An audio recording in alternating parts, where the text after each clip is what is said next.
Mirë shikues të nderuar, në këto momente do të jemi në hapësirën e intervistës për të folur mbi zhvillimet politike, aktualitetin politik në vendin ton. Kam në një lidhje me Skype në kryetarin e Lëvizjes Socialiste për Integrim, zotin Petrit Vasili. Zoti Vasili, kënaqësi që u kam në Ora News. Faleminderit shumë e minjoj për ftesën. Ju sot keni reaguar ashpër ndaj vendimit të gjykatës kushtetuese për zgjedhjet lokale të 30 qershorit të vitit 2019, ku e keni akuzuar se është ndërruar madje si zyrë e qeverisë. Në fakt, pse është i padrejtë ky vendim, zoti Vasili? Ju keni pasur mundësi ta lexoni postimin tim dhe unë po e rimarr sërish fal pyetjes tuaj shumë të rëndësishme. Ju po shikoni më së miri, unë kam cituar ad literam, pra fjalë për fjalë, cila ka qenë kërkesa e qeverisë dhe cili ka qenë vendimi i gjykatës kushtetuese. Duke pasur parasysh gjithashtu që qeveria nuk ka qenë palë, po ka qenë një subjekt që është paraqitur në këtë gjykim, pasi ju e dini që kërkesën për shqyrtim gjykatës kushtetuese ka bërë shoqata e Bashkive të Shqipërisë. Dhe në subjektet e interesuara në këtë proces, sikur se ka qenë Presidenti i Republikës, Kuvendi i Shqipërisë, Avokati i Popullit, ka qenë edhe qeveria shqiptare. Dhe ju shikoni që në vendimin e marrë mirë përfundimtare, vendimi që jepet është saktësisht, fjalë për fjalë, ajo që ka kërkuar qeveria shqiptare. Po cili ka qenë roli në këtë mes i gjykatës kushtetuese në një anë dhe qeverisë në anën tjetër? Gjykata kushtetuese është thirrur dhe ka pasur detyrimin që të jap opinionin e saj, pra të jap vendimin e saj, ndërsa gjykata kushtetuese, pra duke u bindur qeverisë, ka mbyllur këtë çështje pa marrë asnjë vendim, pasi është shprehur që është jashtë jurisdiksionit të saj. Dhe unë jo rastësisht kam bërë pyetjen, dhe kam shtruar për diskutim, ju ashtroj juve dhe gjithë opinionin publik. Ose me Odiri, e që ka qenë shumë e qartë, që ka thënë që dekretet e presidentit, cilat kanë të bëjnë me datën e zgjedhjeve, sepse këtu ishte edhe çështja, pra zgjedhjet e 30 qershorit ushtrym për 13 tetor, mund të shqyrtohen dhe për kushtetutshmërinë e tyre mund të shprehet vetëm gjykata kushtetuese. Po njëkohësisht në atë kohë, për t'i dhënë përgjigje konfliktit shumë të ashpër, ndihmës sekretari i shtetit Matthew Palmer, ju e mbani mend, në 28 qershor 2019, u shpreh qartë që gjykata kushtetuese do të ndërtohet së shpejti, do të jetë ajo që do të shprehet për sa i takon çështjes së zgjedhjeve lokale, kushtetutshmërinë etj. Mëtej ka pasur qëllim shumë të qartë të rrufeshëm të Bundestagu Gjerman, i cili kur përpiloi rezolutën për integrimin e Shqipërisë pra për hapjen e negociatave, u shpreh qartësisht që gjykata kushtetuese si i vetmi institucion për shqyrtimin e kushtetutshmërisë së zgjedhjeve të lokale duhet të jap patjetër një vendim të caktuar për këto. Zoti Vasili, nga ana tjetër kemi edhe një opinion të Komisionit Venecias, i cili tha se nuk është kompetencë e kësaj gjykate për shqyrtimin e zgjedhjeve. Arnold, më lër të mbaroj arsyetimin sepse u mundsojmë edhe opinionin publik të di më mirë këto gjëra. Po kështu Këshilli Evropian, Këshilli i Ministrave të Jashtëm, Bashkimit Evropian, në vendimin për hapjen e negociatave përsërit sërish të njëjtin kusht që gjykata kushtetuese duhet të shprehet për vlefshmërinë e zgjedhjeve deri në fund. Apo jo? Po. Dhe pra kemi të gjitha organizmat, dhe në rezolutën shumë të rëndësishme të Parlamentit Evropian për hapjen e negociatave, sërish një nga kushtet ishte që gjykata kushtetuese të shprehet. Pyetja shumë e qartë. Të tërë këta institucione që asistohen nga pamje juridike me ekselencën e asistencës juridike në nivel botëror. Të gjithë kanë gabuar, nuk e dini që të gjithë gabojnë kur thonë që është jurisdiksioni i gjykatës kushtetuese të shprehet për këtë çështje. Ndërkohë, e vetme që është shprehur dhe ka kërkuar të shpahet si jo në jurisdiksionin e saj, është kërkesa e qeverisë shqiptare si subjekt interesuar. Por, me që ju patët ndërkohë më ndërhyjë dhe më cituat Komisioni Venecias, Komisioni Venecias çfarë thotë? Zoti Vasili, për të qëndruar te Komisioni Venecias, duhet ju ndërpres vetëm 2 minuta për një lajm të fundit dhe do të rilidhemi sërish bashkë. Ka një vendim të gjykatës së posaçme lidhur me bandën e Emiliano Shullazit, ku ka lënë në fuqi atë të gjykatës apelit për Emiliano Shullazin. Do të kemi një lidhje të drejtë për drejtë Keti Banushin për të mësuar më shumë detaje rreth këtij vendimi. Keti, përshëndetje. Përshëndetje Arnold, atëre pas rreth 2 orë që është rreshur për vendim, gjykata e posaçme e apelit ka dhënë vendimin për grupin e 5 personave të njohur si Banda e Shullazit, ka lënë në fuqi vendimin e shkallës së parë, ndërkohë që e ka quajtur të drejtë dhe kërkesën e prokurorisë, e cila në momentin e fundit është hequr dorë nga rekursi i saj. Pra bëhet fjalë për 14 vite burg për Emiliano Shullazin, 12 vite për Gilmando Danën dhe nga 10 vite për Indrit Zelën dhe Indrit Qyqën, ndërkohë që për Blerim Shullazin është dhënë dënimi me 9 vite burg. Pra është një proces që ka zgjatur shumë në kohë, pati interes mediatik pasi gjykata u vendosi në seancën e fundit ta bënte procesin pa avokat, në seancën e sotme e cila monitoruaj dhe nga përfaqësues nga të Shteteve të Bashkuara të Amerikës, pra nga ambasadën amerikane, gjykata u shpreh e quajti të drejtë vendimin që e ka vendosur për të ta zhvillonte seancën pa përfaqësuesi, pa mbrojtësit ligjor, të cilët nuk ishin të pranishëm dhe në seancën e sotme. Pra është një vendim që merr formë të prerë, ndërkohë që të pandehurit nuk dihet nëse do ta kërkojnë rekurs në gjykatën e lartë, pasi avokatët e tyre nuk ishin të pranishëm. E qartë Keti, pra ishte ky vendimi që ka marrë kjo gjykatë. Unë ju falenderoj, do të jemi sërish më vonë për të marrë më shumë detaje. Ndërkohë ishim me Keti Banushin nga gjykata e posaçme SPAK, ku deklaroi pra se është marrë vendimi për Emiliano Shullazin, ku apeli ka lënë, ku gjykata e posaçme ka lënë në fuqi vendimin e apelit. Të pranishëm në gjykatë ishte Emiliano Shullazi, Gilmando Dani, Endrit Qyqja, ndërsa ka munguar Blerim Shullazi. Nuk janë të pranishëm asnjë nga avokatët të mbrojtës, sipas asaj që tha edhe kolegja Banushi. Në seancë më parë trupi gjykues mori vendimin ta zhvillojë seancën edhe pa praninë e avokatëve, ndërkohë ka patur pra edhe një përfaqësi edhe të Shteteve të Bashkuara të Amerikës, të cilat morën pjesë në këtë seancë të zhvilluar. Ndërkohë do të rikthehemi sërish të intervistës me nënkryetarin e Lëvizjes Socialiste për Integrim, zotin Petrit Vasili. Zoti Vasili, ndjes për këtë ndërprerje. Ishim tek Komisioni i Venecias. Po pra, problemi është për ta lidhur, për të krijuar një ide më të qartë dhe të teleshikuesit tuaj, sepse shkëputjet sigurisht krijojnë edhe shpërqendrim të vëmendjes. Pra duhet të them, edhe Komisioni i Venecias u shpreh më së miri dhe qartë që dekretet e presidentit, pra që ishte zemra e problemit, nuk u sfiduan nga qeveria, nga magjorata dhe nga kërkush në asnjë gjykatë. Pra, juridikisht, këto dekrete ishin dhe janë ende në fuqi, dhe si tillë, kushdo që u soll kundër tyre, u soll në mënyrë antikushtetuese. Për këtë arsye, gjykata kushtetuese, duke pasur subjekte të interesuara, presidentin e Republikës me gjithë veprimet e tij, avokatën e popullit dhe të tjerë, patjetër që kishte të gjithë detyrimin kushtetues për të hyrë çështjes në themel, ndërsa marrja dhe përkthimi në vendim i kërkesës së qeverisë e ktheu këtë gjykatë për fat keq në këtë çështje në një dvoran gjykatë që na kujtoi sjelljet e dvoranit të Këshillit të Emërimeve të Drejtësisë, i cili krijoi kaosin e jashtëzakonshëm për të mundësuar rrëmbimin e gjykatës kushtetuese. Dhe në këtë moment ju e shikoni më së miri që gjykata kushtetuese i bie për të qenë më të drejtë për drejtë, në vend që drejtoi Komisionit të Venecias, le të ishte drejtuar që ditën e parë qeverisë se çfarë kërkonte dhe kishte mbyllur këtë çështje me kohë. Sepse pratikisht nuk hyrin punë asnjë nga as opinionet e institucioneve më të larta ndërkombëtare politike europiane, amerikane e tjerë, por mjaftoi vetëm sugjerimi i kabinetit të kryeministrit që u përfaqësua në të për të dhënë një vendim të tillë.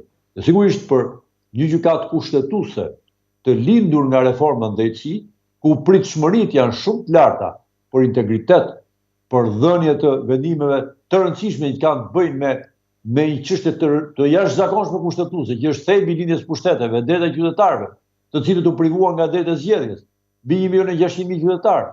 Gjë që shkruhet e zezë në barë në raportin në SOBE-ODIHR dhe gjithë raportet e institucioneve ndërkombëtare, gjykata kushtetuese zgjedh të thotë që s'ka asnjë lidhje me mua. E drejta kushtetuese themelore bazë, e drejta e votimit, e drejta e garës, e drejta e konkurimit, të gjitha këto drejta të cilat përbëjnë themelin e pushtetit pluralist në cilin ne jetojmë. Dhe Vasili, duke qëndruar tek gjykata kushtetuese, por duke dalë pak tek politika, kur kanë kaluar më shumë se 2 vite nga kjo ngjarje pa precedent, si e shihni sot vendimin për të ndjekur mandatet e deputetëve apo për të bojkotuar zgjedhjet vendore? A ishe një vendim i gabuar ky?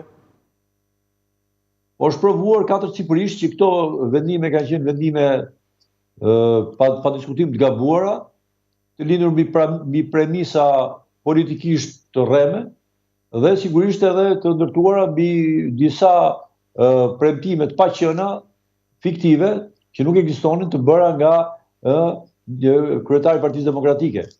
Sepse praktikisht tërheqja nga një garë e fituar, pasi ju e kuptoni fare mirë që zgjedhjet e pushtetit lokal provuan nga bojkotimi shumë i madh që qytetarët i bën, mbi 85%, 87%, ishte qartë që kishte një majorancë absolutisht shumë të madhe, shumë të gjerë që ishte kundër qeverisjes dhe të cilës nuk ju dha mundësia të shprehej. Dhe kjo sigurisht është përbën një gabim dy herë të madh, sepse jo vetëm u veprua gabim, por u veprua praktikisht kundër vullnetit të qytetarëve, të cilët ishin të gatshëm për të votuar, të sfidonin pushtetin me gjithë favoret që pushteti po përgjigjet i krijonte vetë, dhe në dritën e kësaj gjëje donë shumë e qartë që këto veprime kanë ndihmuar në kapjen e shtetit, duke i dhënë mundësi të kapte edhe pushtetin lokal totalisht, mbasi kishte kapur pushtetin e drejtësisë, mbasi kishte kapur të gjithë pushtetin parlamentar pasi u dhurua dhe ai me djegjen e mandateve, u dhurua dhe një pushtet i tillë. Pra kapja plotësua në të tërë puzzle-in e vet, duke u kthyer pastaj në një, siç është realisht, një problem më të rëndin me të cilin demokracia shqiptare është përballur në 30 vjet të fundit. I kujt ishte ky vendim, zoti Vasili? Ju përmendët zotin Basha, por pse pranuat që të bëheshit pjesë e bojkotit? Pasi kam parasysh që ju refuzuat një bashkim me PD-n në vitin 2017, mbaj mend atëherë kohën që njihet si çadra e PD-s. Pra pse u bashkuat me PD-n në këtë bojkot që ata bën? Mos i ngatrojmë gjërat. Nuk ka pas lidhje 2017 me një bashkim apo komunikim politik me PD-n. Absolutisht. Ne kemi qenë shumë qartë në qëndrimin tonë për të konkuruar pavarur. Ju kujtoni njëkohësisht se nuk besoj se ka harruar që ftesat e Edi Ramës ndaj DSI-s ka qenë pas për muaj me radhë, por ka qenë një zgjidhje, ka qenë zgjidhje politike jona në atë kohë. Po, pra jemi drejt për drejt me nënkryetarin e Lëvizjes Socialiste për Integrim, zotin Petrit Vasili, teksa po flasim pra në lidhje me vendimin e gjykatës kushtetuese për zgjedhjet e vitit 2019, po ashtu edhe marrëdhënie mes Partisë Demokratike dhe Lëvizjes Socialiste për Integrim. Po, ju kam, zoti Vasili. Dhe pra thash në atë kohë është shumë e qartë që ka qenë një vendim vetëm i Lulzim Bashës, i cili premtoi dhe tha që kam të tëra garancitë të mënyrë të veçantë nga nivelet më të larta të politikës gjermane, por dhe ato amerikane do të vijonin më pas, dhe duke qenë pjesë e frontit opozitar, ju dini që ne funksiononin si një front opozitar, to premtime, të cilat të gjithë i besuan, sepse sigurisht nuk mendonin që mashtrimit ishte i këtij niveli, bën që të merrej një vendim i tillë, të cilin ju e dini që kemi pasur hezitime të mëdha, edhe kur kohë më parë është hedhur kjo ide, se nuk është ka qenë vetëm, është hedhur dhe kohë më parë ide e djegjes mandateve, dhe ne kemi rezistuar shumë që kjo të mos ndodhte, po këto garanci u dhanë kaq të plota dhe kaq të mëdha dhe kaq kështu, menduam që kjo ishte një e vërtetë, që mase mund ndihmonte. Sigurisht koha provoi që ishte thjesht vetëm një mashtrim në funksion të interesave jo të shqiptarëve, po të vetëm të Edi Ramës, e të pazareve që kishin të bënin me politikën, dhe provoi më së miri që ky ishte thjesht vetëm një strategji e përbashkët për t'i mundësuar kapjen e shtetit të Edi Ramës në këmbim të interesave personale vetëm të kryetarit Partisë Demokratike Lulzim Basha, i cili ishte i fituar i vetëm në planin e tij të vetëm personal. Çfarë fitoi zoti Basha, zoti Vasili? Duke qenë se Basha la mandatet, la çdo bashki, sot e humbjen e vitit 2021, pra edhe Basha i humbur doli nga gjithë kjo. Nuk e dim sa i humbur ka dalë Basha, se përderisa i ka lënë me vullnetin e tij dhe me dëshirën e tij të plot. Dhe njëkohësisht edhe duke lidhur këmbë të duar dhe për 25 prillin, i cili u konsiderua masakrë zgjedhore, por për cilën nuk u lëviz as gishtin, dhe ju e dini fare mirë këtë punë, do të thotë që ka interesa të tjera apo çështje të dyshimta të tjera, të cilat e mbajnë të lidhur mbas Edi Ramës, që edhe humbjen ta përjetojë si një gjë normale, sepse interesat e tij personale janë shumë të rrezikuara dhe si të tilla çdo rezistencë apo çdo betejë kundër Edi Ramës do rezultonte sigurisht e dështuar, sepse duke mbetur penge këtyre interesave dyshimta, sigurisht e kishte pa mundur të lëvizte gishtin, qoftë interesat tjera, karakterit ekonomik, të cilat si duket ecin e bëjnë përpara, sikurse edhe media ka denoncuar plot prej tyre, po i s'kan të bëjnë fare me interesat e opozitës, besoj as në një demokratit vetëm, po dhe çdo opozitari çfarë lloji ngjyre politike që ky të ketë. Pra është i qartë që bëhet fjalë për është një pengë dyfish interesave financiare dhe të interesave që kanë të bëjnë me probleme dosjes, probleme penale, të cilat janë pas zgjidhura si duket dhe vazhdimisht e mbajnë varur dhe e bëjnë pamundur që të shikojë interesat e shqiptarëve, të shikojë kapjen e shtetit të tjera, por thjesht e vetëm t'u hap rrugë kapjes së shtetit, ta ndihmojë e të bëjë pamundur siç bëjnë edhe aktualisht për nisma të caktuara që po ndërmerren në parlament dhe që s'kan lidhje fare me interesat e opozitës. Po thoni se kryetari i PD-s ka probleme penale, ndaj është i kushzuar në drejtimin e opozitës? Po këto janë pasuruar gjithësisht edhe nga merita më e madhe është e medias, nuk është merita jonë për zbulimin e tyre. Dhe sigurisht duke qenë çështje të tilla pa përgjigje dhe të mbetura pezullt, sigurisht janë vargonj, janë gaça me të cilën mbahet lidhur e ku kryetari i PD-s nuk mund të zgjidhet dot nga lidhja e ngushtë me Edi Ramën. Ndërkohë shumë gjëra kanë ndryshuar pas humbjes së zgjedhjeve parlamentare, po ashtu ka ndryshuar edhe marrëdhënia e LSI-s me Partinë Demokratike, zoti Vasili. Jeni ndarë nga koalicioni me PD-n? Ne kemi një ndarje shumë qartë të prerë me kryetarin e Partisë Demokratike, i cili në të gjithë veprimet e tij politike, po dhe jo vetëm, po dhe ato elektorale, të cilat paraprin 25 prillin, sigurisht nuk që asnjëherë në sinkron me interesat e opozitës, nuk flas për interesat të ngushta të LSI-s, po interesat e opozitës. Pasi të dyja bashkë ishin pjesë e një opozite tërësore. Qoftë në sabotimin që i bëri aktivitetit përbashkët të sinkronizuar midis dy partive më të mëdha, qoftë njëkohësisht edhe me goditjen e tmerrshme që u dha zgjedhjeve me ngjarjet e Elbasanit, ku krimi dominoi dhe bëri që Partia Demokratike për fat keq të identifikohej me të njëjtat mënyra dhe forma siç vepronte Partia Socialiste, e sigurisht humbiste besimin tek ta. Dhe besoj që kthesën përfundimtare drejt humbjes ja ka dhënë pikërisht Lulzim Basha me ngjarjet e Elbasanit, në të cilat praktikisht atuja morale dhe avantazhet e mëdha morale rreth parë, përveç se politike që opozita kishte, humbën që të gjitha dhe u shndruan thjesht e vetëm në Lulzim Basha me atë regji të ngjarjeve të Elbasanit, tregoi që është një pjesa e dytë e ngjashme me Edi Ramën. Dhe sigurisht i tillë nuk kishte mundësi që qytetarët ta besonin, por kjo dëmtoi edhe gjithë interesat e opozitës në tërë gjerësinë e tyre. Dhe sigurisht për këtë përgjegjësia vetëm bie vetëm mbi të.